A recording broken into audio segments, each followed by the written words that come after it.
Үгүй. Хоёулаа энэ жил энэ хитэн малынхаа өнөө галзуу боомын вакциныг хийлгүүл яасан. Доод дорж их вакциныг хийлгээгүй нэлээ хитэн мал унгаагаад авч. Доод ингэрт доржтой таарлаа. За.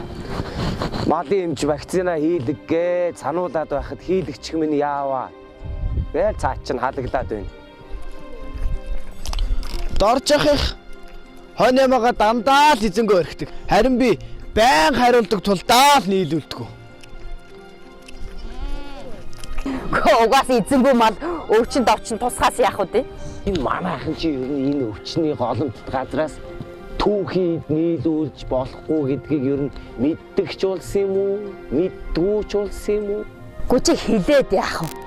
Хит хоногоос итүүлээ буурайс илгэн байгаа.